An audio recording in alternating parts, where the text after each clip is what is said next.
Айдана ұзатылып келген күні аспан ашық еді. Ауылдың үстінде көктемнің жұмсақ желі есіп тұрды. Ақ отаудың алдында адамдар күліп ойнап жүргенімен Айдананың жүрегінде біртүрлі белгісіз толқу бар еді. Әке үйінің табалдырығынан аттап шыққаннан бері бәрі өзгеше сезілді. «Қызым, барған жеріңе судайсың» деген анасының сөзі құлағында қайта-қайта жаңғырып тұрды. Жаңа шаңыраққа түскен алғашқы күндер әдемі өтті. Келіннің шайы, үлкендердің батасы, көрші қолаңның құтты болсын айтқаны бәрі бір қуаныш сияқты еді. Бірақ уақыт өте келе өмірдің шынайы беті көріне бастады. Күйеуі Нұрсұлтан жаман жігіт емес, бірақ жұмысы тұрақсыз, бірде құрылысқа кетеді, бірде малдың қасында жүреді, кейде айлап табыс алмай қалады. Бір күні кешке Айдана самауырының жанында үнсіз отырды. Көмір де аз қалған, үй іші салқын. «Айдана, ертең базарға барып көрейін, мүмкін жұмыс табылар» деді Нұрсұлтан. «Ештеңе етпейді, бәрі жақсы болады». Бірақ ол да уайымдап отыр еді. Жаңа шаңырақтың отын сөндірмей ұстап тұру оңай емес екен. Күндер өте берді.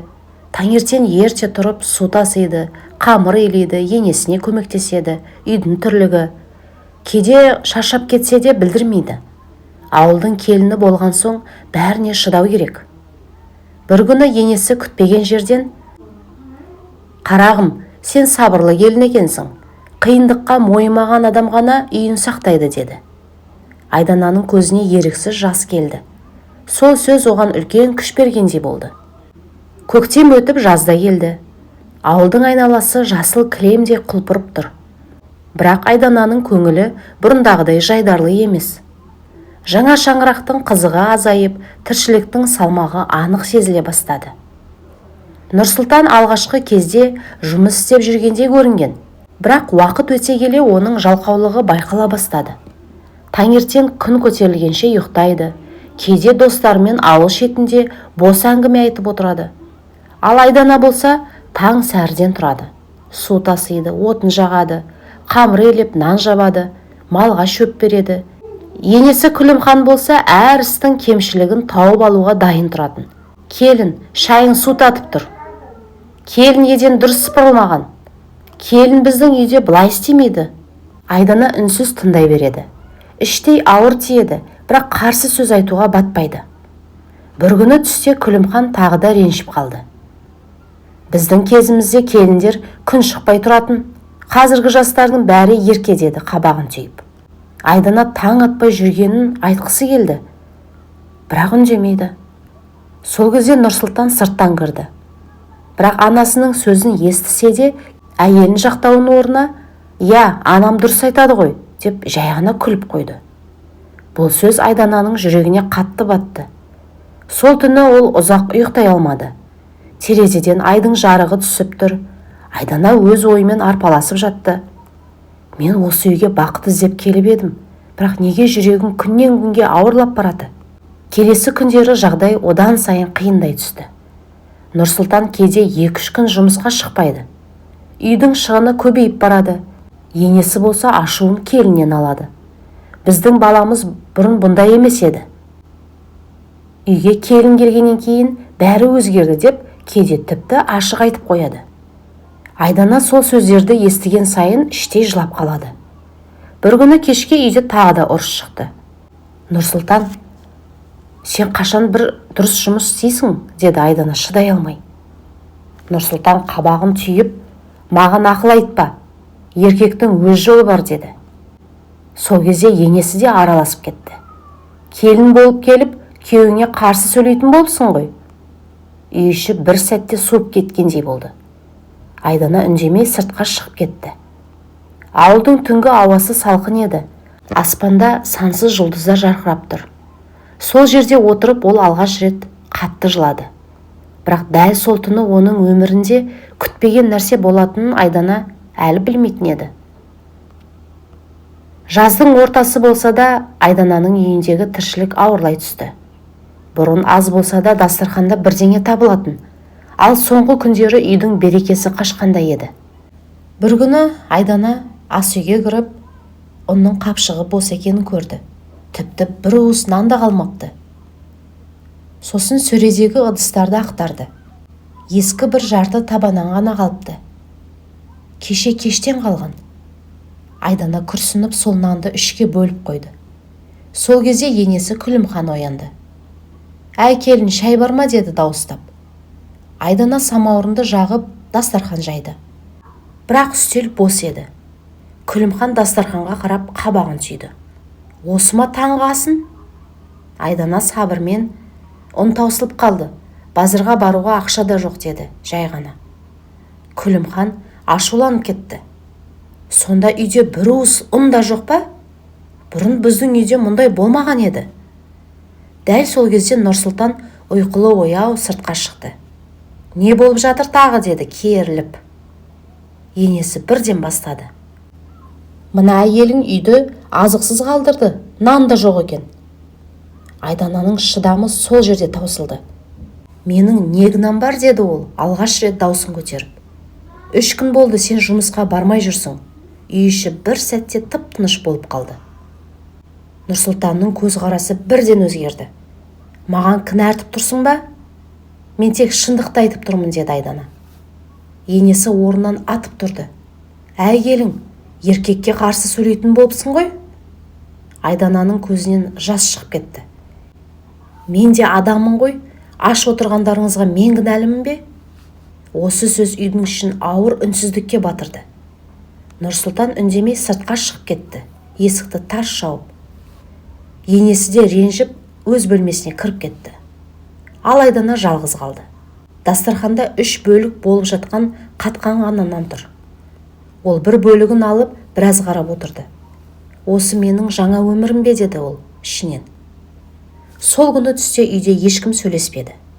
Кешке қарай Нұрсұлтан үйге қайтып келді, бірақ көңіл күйі ауыр еді.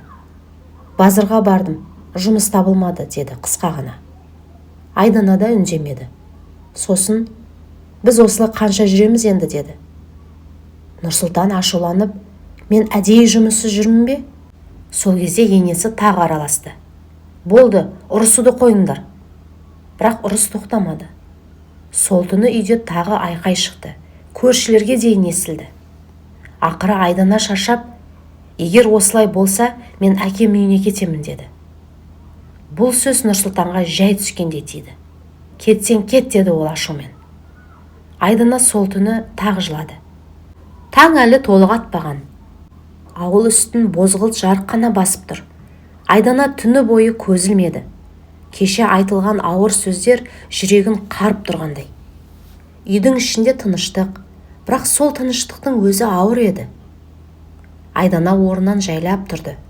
Пештің жанындағы бос қапты тағы бір рет қарады. Ұн жоқ. Дастарханда кеше қалған бір түйір де нан жоқ. Сол сәтте оның ішінде бір нәрсе өзгергендей болды. Мен үнсіз жүре берсем, бұл өмір ешқашан түзелмейді деп ойлады. Ол бетін қолын жуып, орамалын байлап, үйдің ортасына келіп отырды. Бір кезде Нұрсұлтан ұйқысын аша алмай сыртқа шықты. «Шай бар ма?» деді әдеттегідей. Айдана сабырлы, бірақ қатты дауыспен жауап берді. «Жоқ». «Неге?» «Неге?» Айдана тура қарап, «Өйткені үйде ештеңе жоқ. Ұн да жоқ, шай да жоқ, ақша да жоқ». Дәл сол кезде енесі де бөлмесінен шықты. «Таңертеңнен не болды тағы?» деді қабағын түйіп. Айдана бірінші рет енесінің көзіне тіке қарады. «Бүгін бәрін ашық сөйлесеміз». Үй іші тып-тыныш болып қалды. «Мен бұл үйге ойнап келген жоқпын. Келін болып келдім. Қолымнан келгенін бәрін істедім. Таңнан кешке дейін сіздер үшін қызмет жасадым». Нұрсұлтан үндемей тұр. Айдана сөзін жалғастырды. «Нұрсұлтан, сен осы үйдің еркегісің, бірақ сенің жалқаулығың бізді аштыққа жеткізді».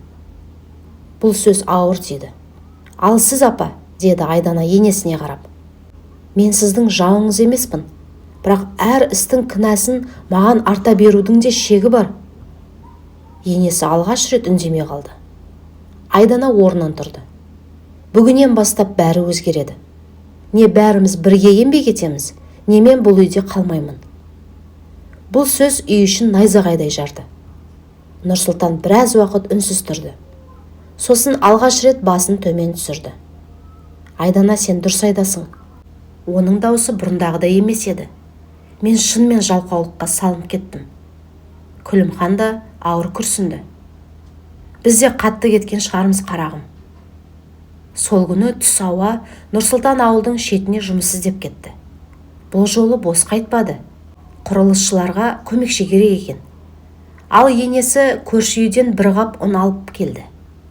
Кейде адамға біреу шындықты айту керек екен, деді ол күлімсіреп. Айдана сол күні алғаш рет жеңіл тыныс алғандай болды.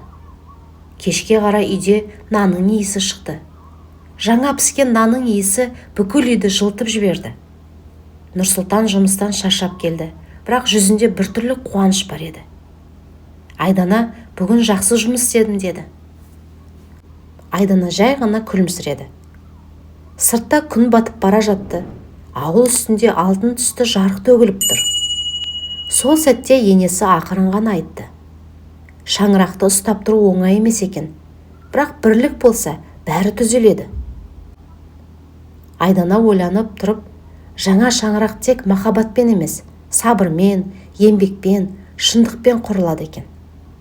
Сол күннен бастап бұл үйде қиындықтар әлде болды, бірақ олар енді бір-біріне қарсы емес, бірге күресетін болды. Ал шаңырақ ақыры берік бола бастады.